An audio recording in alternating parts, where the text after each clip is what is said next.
Alors, je vais vous faire une vidéo pour vous continuer à vous informer sur ce qui se passe au Brésil, euh, après les élections, donc après la supposée élection de Lula. Je dis tout de suite, cette élection est une fraude absolue à tous les endroits, mais je vais y revenir. Euh, euh, et, euh, et donc, évidemment, en France, on a une désinformation absolue et une information menteuse, hein, c'est un mensonge pur. C'est même pas, on va dire, de la manipulation, c'est du mensonge grossier et vulgaire, hein. Euh, et donc, évidemment, j'ai vu par exemple un article du Monde qui continue évidemment d'appeler Bolsonaro extrême droite et les gens qui votent, qui ont voté Bolsonaro, évidemment, sont tous des gros fascistes, c'est-à-dire que on comprend bien, hein, au Brésil, on a au moins la moitié du Brésil qui est un gros club de nazis, hein, et qui n'a qu'un désir, c'est vivre dans un régime fasciste, bien sûr.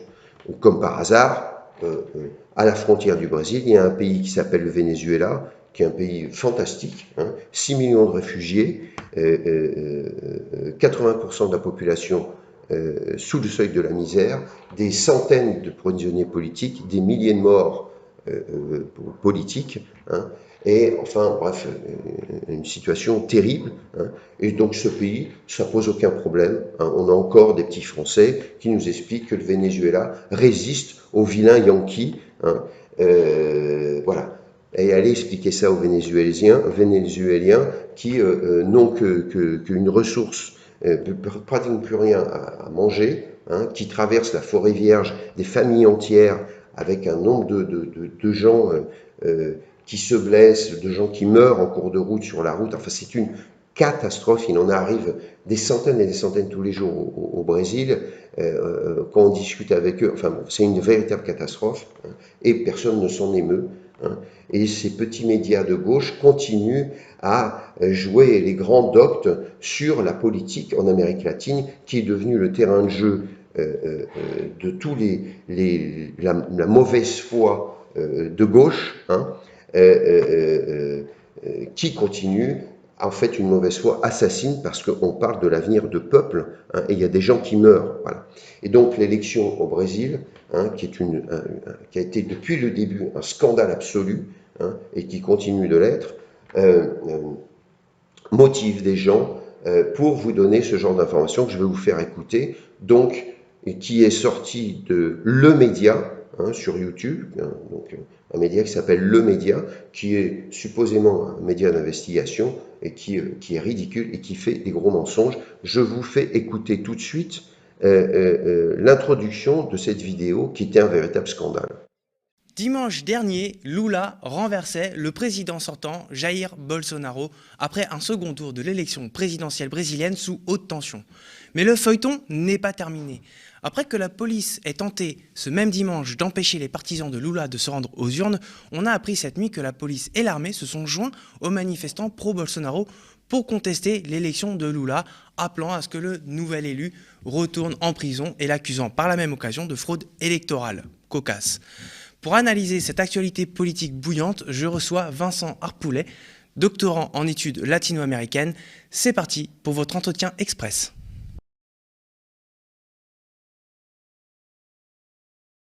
Voilà. Alors, quand vous entendez ça, ça c'est typique de l'information qu'on avale en France, hein. Alors d'abord, l'information, a renversé Bolsonaro. Non, dans des élections, on ne renverse pas. On gagne une élection, on ne renverse pas. Donc déjà, le grand journaliste qui veut nous éclairer sur l'information ferait bien de réviser son langage, parce que en journalisme, la communication passe par le langage et on fait bien attention à ce qu'on fait, à ce qu'on dit. Deuxième chose, on invite un docteur en études latino-américaines.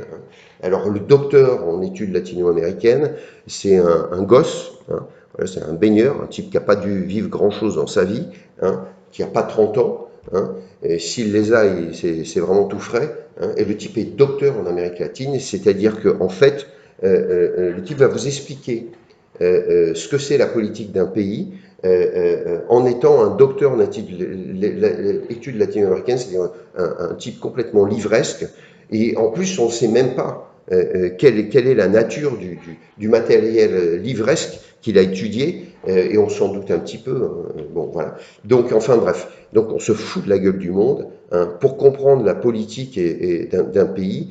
Et moi, je vis là-bas depuis 20 ans, donc je sais de quoi je parle. Hein, et je connais le Brésil sur le bout des doigts. Et je peux vous dire qu'à moins de 10 ans vécu là-bas, on ne peut pas comprendre ce que c'est le Brésil. C'est impossible. Impossible. Voilà.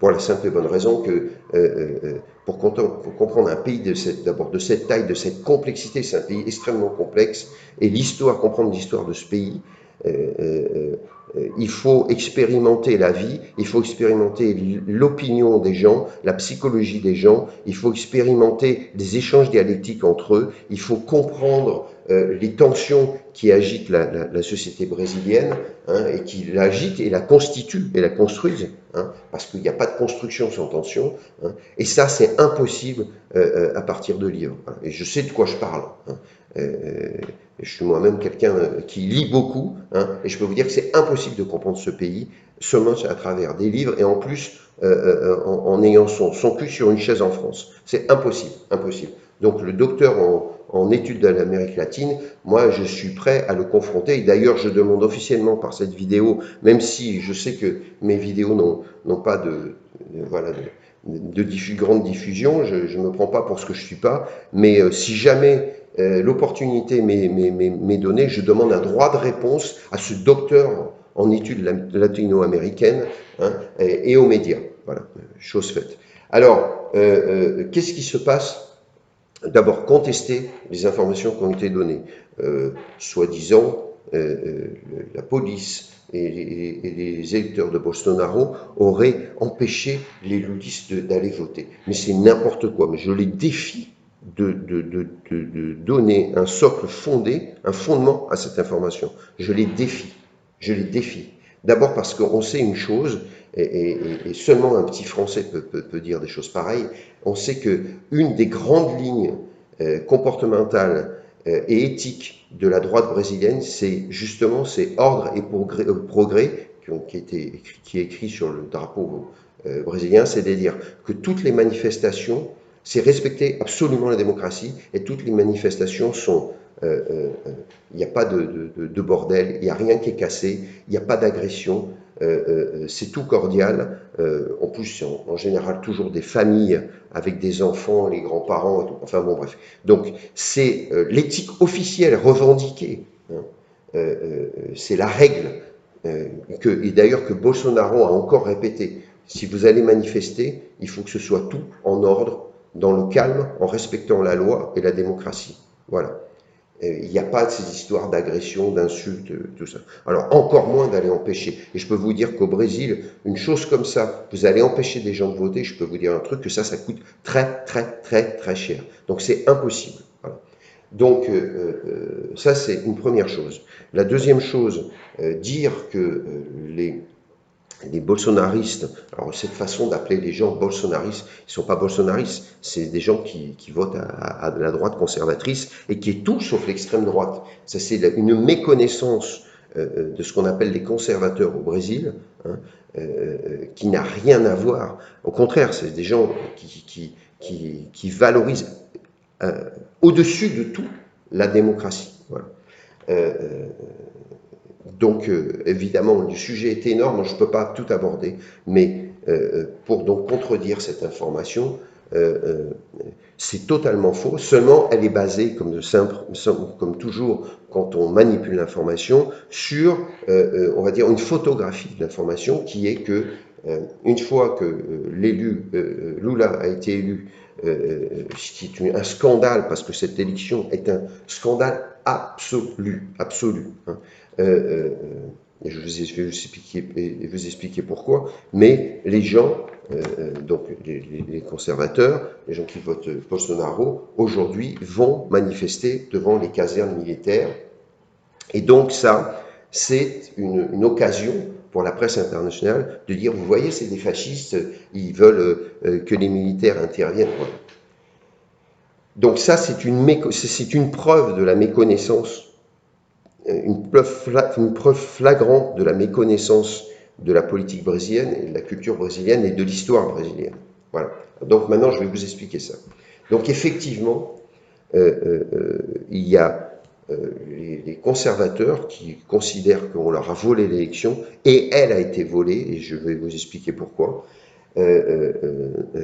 On fait deux actions. La première, c'est les camionneurs qui bloquent les routes et les bloquent partiellement, hein, c'est-à-dire que ça continue à passer, mais ils font des opérations de ralentissement, hein, on va dire. Voilà. Mais c'est pas complètement bloqué. C'est important de le dire parce que c'est pas la même chose. Donc le Brésil continue à fonctionner. La deuxième chose, c'est effectivement les Brésiliens, les conservateurs, vont manifester devant les casernes, et je vais vous expliquer pourquoi. Premièrement, parce que il y a dans la Constitution brésilienne un article qui s'appelle l'article 142, hein, qui dit que les forces armées sont les garantes de la démocratie et de l'indépendance des trois pouvoirs. Et qu'à partir du moment où l'indépendance des trois pouvoirs est mise à mal et que la démocratie est en danger, c'est aux forces armées de venir rétablir l'ordre. Et non pas de prendre le pouvoir, comme on voudrait nous le faire dire, hein, c'est-à-dire ce qu'on appelle une intervention militaire, qui, d'un point de vue constitutionnel, n'a rien à voir. Hein. Donc, ni une intervention fédérale. Voilà. Alors, cet article 142, il est sujet à une bataille interprétative judiciaire. Je vous confierai tout à fait honnêtement que moi, jusqu'à présent, je ne sais pas comment l'interpréter. Bon, je ne suis pas un avocat constitutionnaliste, donc je ne m'étendrai pas sur le sujet, mais c'est simplement important de savoir que c'est un article qui fait partie de la Constitution et qu'il est sujet à des débats voilà, très violents.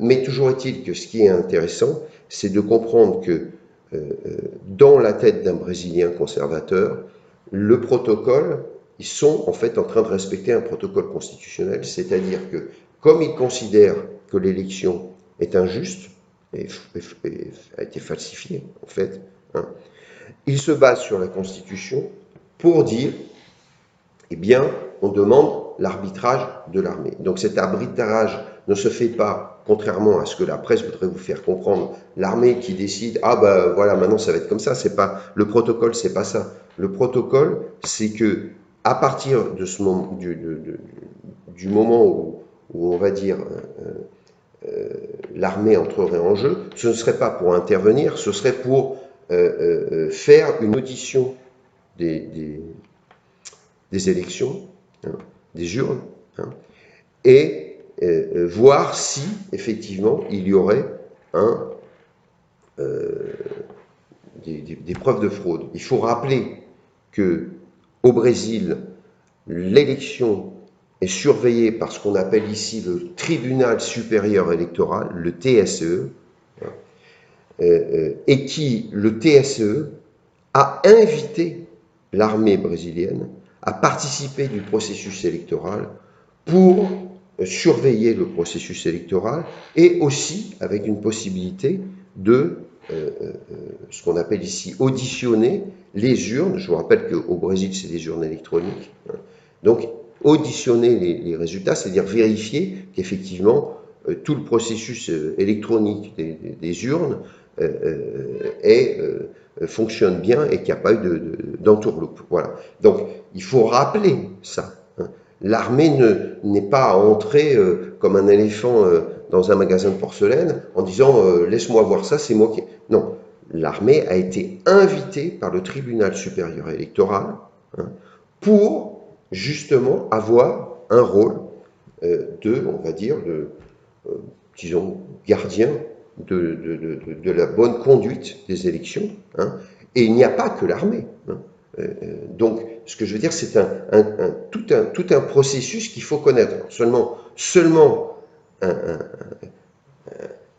un ignorant de la politique brésilienne peut essayer de nous embrouiller là-dessus. Alors, la deuxième chose, c'est que ce qu'il faut dire, c'est que si l'armée entrait dans le jeu, ce ne serait pas pour prendre le pouvoir, comme on essaye de vous le faire croire. Ce serait justement, après qu'éventuellement il y ait des preuves de fraude, ce serait donc pour obliger l'institution qui s'occupe de l'élection, eh bien, en fait, d'annuler les élections. Et après, c'est le président qui décide ou de refaire des élections, ou de rester au pouvoir encore 4 ans, ou de faire dissoudre le Parlement et de recommencer. Enfin bon, il y a plein de solutions. Mais en aucun cas, il ne s'agit, et c'est ça qu'on essaie de vous faire croire, et qui est un mensonge éhonté, il ne s'agit d'une prise de pouvoir d'un coup d'État militaire. Voilà. Donc ça, c'est la première chose. Donc vous voyez que déjà, ça recontextualise les choses. La deuxième chose, c'est que ce qu'il faut comprendre, c'est que, alors, d'abord, c'est un mouvement, ça a été un mouvement petit. Les élections datent de dimanche dernier. Donc il y a eu il y a eu pas mal de gens qui ont été manifestés. Mais alors, ce qu'il faut dire, c'est que c'est des manifestations calmes, pacifiques. Il n'y a pas de violence. Ça, c'est très important. Et d'ailleurs, c'est la marque de fabrique du bolsonarisme, c'est-à-dire c'est respecter la démocratie, respecter les lois. Il n'y a pas de je casse tout, c'est très pacifique. Et ce qu'il faut dire, c'est que, d'ailleurs, je vais filmer les manifestations. Vous allez voir, c'est rempli de vieux, c'est rempli de papa, de maman, de gamins, enfin bref, dans le genre, le club fasciste, il y a mieux. Bon, voilà. C'est toujours en plus des manifestations très bon enfant. Donc, mais je vais les filmer, comme ça vous pourrez en avoir la preuve. Donc au début c'était un mouvement, bon ça a été assez important, mais bon c'était pas des choses massives. Et là c'est en train de se développer et c'est bien la preuve que là il y a, et moi je peux vous le dire autour de moi, je vois les gens sont déprimés, révoltés, et de fait ce qu'on a vécu pendant les élections c'est surréaliste, c'est-à-dire que c'est la vraie préfiguration d'une future dictature communiste révolutionnaire. Et ça, il faut que vous compreniez une chose, c'est que Lula a gouverné pendant 8 ans, ensuite Dilma pendant 6 ans. Alors les gens disent « Ah, mais pourquoi Lula se transformera en dictateur ?» Mais c'est pas pourquoi il se transformera en dictateur, c'était déjà un dictateur, mais c'est la stratégie socialiste, c'est de pénétrer les choses petit à petit. Si le docteur en Amérique latine étudiait un peu son sujet, il verrait que partout où il y a des dictatures en Amérique latine, sauf à Cuba où ça a été une révolution immédiate, mais ça a été un processus comme ça, étalé sur 10, 15, 20 ans. Voilà. Et c'est ce qu'il fait. Au Venezuela, c'est comme ça que ça a été fait. Et je peux vous dire qu'au Venezuela, ils en bavent. Et puis ils en bavent. C'est terrible ce qui se passe là-bas. Donc les gens ont peur simplement d'avoir une dictature communiste. Et si Lula prend le pouvoir et que rien n'est fait pour l'en empêcher, eh bien on aura une dictature communiste. Et ça, c'est une certitude. Et donc ce qu'il faut dire, c'est qu'aujourd'hui, le mouvement est en train de se développer et ce sont des véritables masses qui sont en train de se mobiliser. Je répète, de forme pacifique, il n'y a pas d'agression à la démocratie, mais donc ils ont une stratégie, un protocole qui est le protocole constitutionnel, et donc ils respectent la démocratie, ils sont dans leurs droits. Les manifestations des conservateurs au Brésil, d'abord il y a le droit de manifester, il y a le droit à la liberté d'expression, après ce qu'on a vécu, on ne sait pas si encore on va l'avoir, et c'est prévu dans la Constitution, ces protocoles. Donc c'est pour ça que les gens vont dans la caserne. C'est pas pour inciter à un coup d'État, ça n'a rien à voir. Et alors, en contrepartie, le coup d'État, c'est Lula qui a monté un coup d'État. Parce que donc, vous visualisez la vidéo précédente, je vous explique, je ne vais pas répéter ici, tout le processus qui a permis de libérer Lula. Je rappelle que Lula est un criminel de grand chemin. 2 trillions de fonds détournés du Brésil pour acheter tout le Parlement.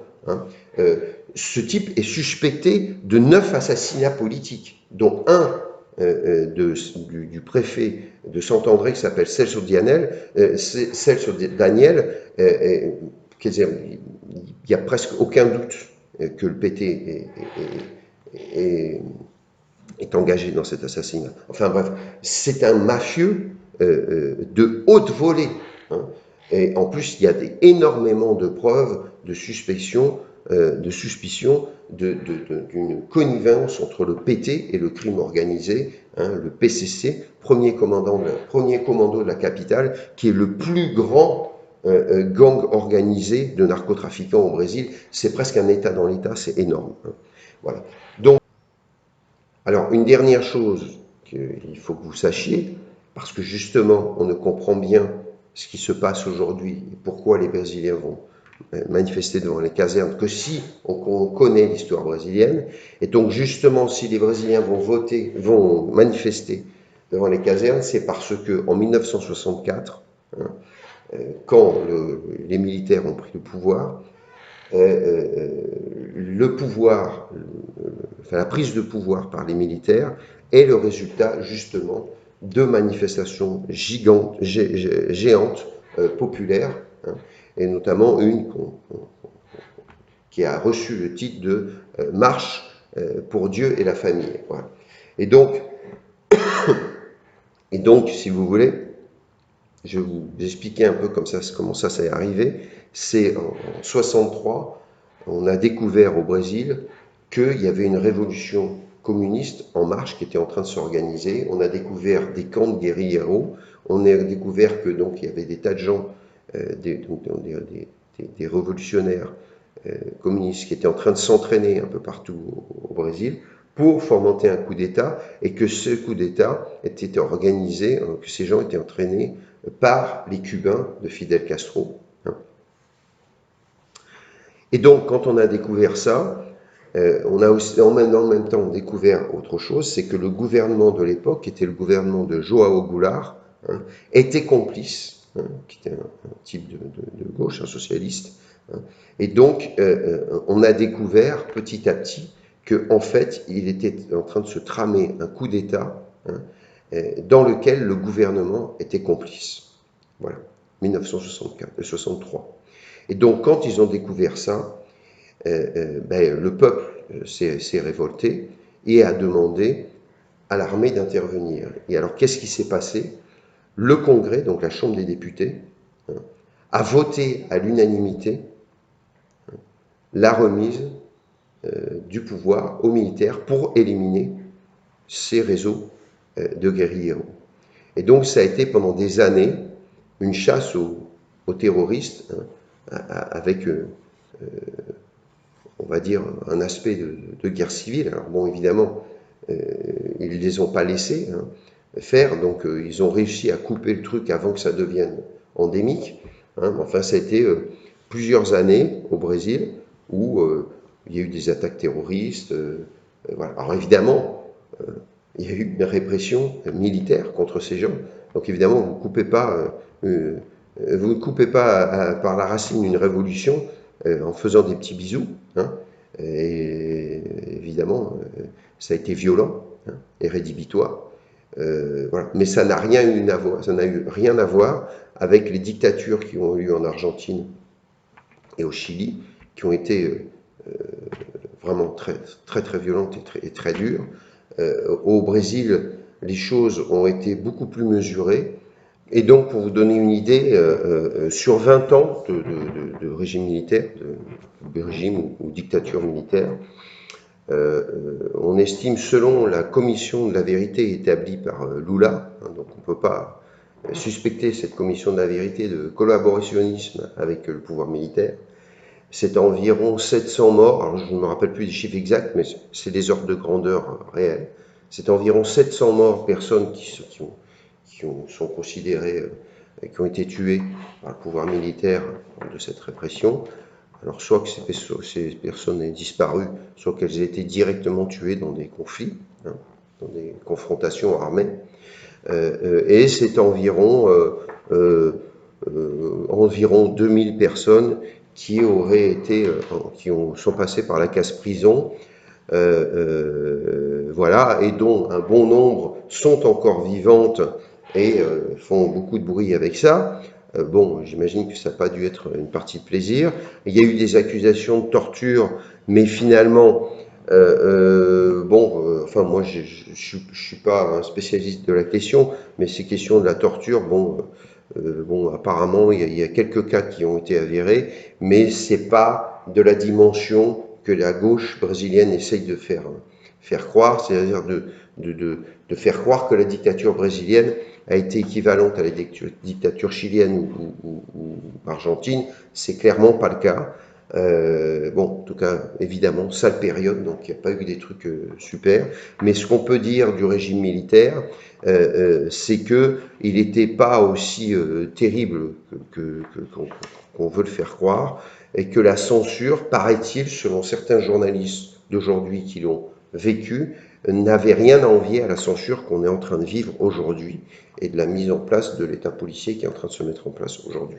Donc, bon, moi, j'étais pas là, je répète, hein, et il n'y en a pas qu'un qui dit ça, hein, il y en a plus d'un. Voilà. Donc, bon, voilà, c'est intéressant quand même d'avoir ce type d'information. Il faut rappeler que pendant le régime militaire, il y a eu tout le mouvement tropicaliste, hein, et qui a donné naissance à toute la musique populaire brésilienne, hein, et que ce mouvement a lieu pendant le régime militaire. Hein. Donc s'il y avait eu une censure, une dictature de fer, tout ce mouvement culturel, hein, qu'on va dire qui est un peu le mouvement hippie brésilien, hein, qui a une très grande importance politique et culturelle au Brésil, évidemment n'aurait pas eu lieu. Donc ça donne, voilà, c'est des référents qui nous permettent de comprendre un peu l'histoire. Voilà.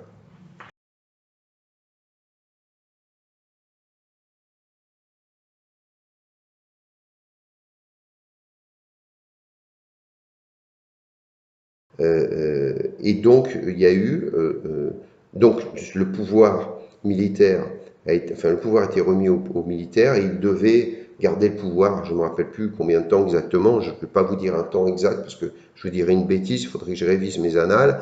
Mais on va dire par exemple 2 ans ou 3 ans ou peut-être un mandat. Je ne me rappelle plus. Et ils n'ont pas rendu le pouvoir. Voilà. Donc ça a été la grosse erreur des militaires et ça effectivement répréhensible, mais il faut bien comprendre que les militaires n'ont pas fait un coup d'État, hein. Les militaires ont pris le pouvoir à la demande du peuple et légitimé par le Congrès national. Donc c'est fondamental, parce que ça change tout. Donc dans la mémoire brésilienne, hein, et c'est pour ça aussi, dans la mémoire brésilienne, ils ont, les Brésiliens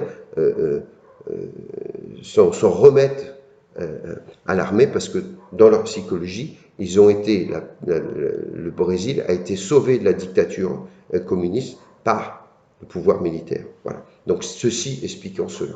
Voilà. Et c'est important. Donc je ne vais pas m'étendre, je vais faire d'autres vidéos pour expliquer les choses plus en détail. Vous comprenez que tout ce sujet est complexe. Hein. C'est pas en une demi-heure ni en une heure qu'on explique aux gens ce qui se passe ici. La prochaine vidéo que je vais la faire, à moins que l'actualité m'oblige à la suivre, hein, mais si l'actualité nous laisse un peu de temps pour respirer, je vous ferai une vidéo que sur l'activisme judiciaire et la censure au Brésil depuis 3 ans. Voilà. C'est un truc inimaginable, inimaginable. Et tout de suite, je termine là, mais pour dire, parce que les gens se disent, mais comment c'est possible, Bolsonaro, il fait rien, il n'a pas pu empêcher ça. Non, il ne peut pas, parce que le STF, qui est le pouvoir judiciaire, le seul pouvoir qui peut défaire le pouvoir judiciaire, c'est le Sénat. Or, tout le Sénat est acheté et corrompu. Voilà. Et d'ailleurs, le Sénat, et c'est pas seulement le Sénat, c'est le président du Sénat qui doit acheminer les demandes, voilà, pour on va dire, empêcher contredire les décisions du STF. Or, le président du Sénat est un corrompu, il est acheté par le STF, parce que comme il est corrompu comme à la garde, évidemment, le STF a des tas d'informations sur lui. Donc, c'est où tu files droit et tu fais ce qu'on te dit, ou tu vas aller en tôle parce qu'on a tellement d'histoires de corruption sur toi que tu vas plonger. Voilà, bon, je m'arrête là, ça fait beaucoup de choses. Désolé d'être long, mais je pense que c'est intéressant. Merci à vous, à très bientôt, à la prochaine vidéo.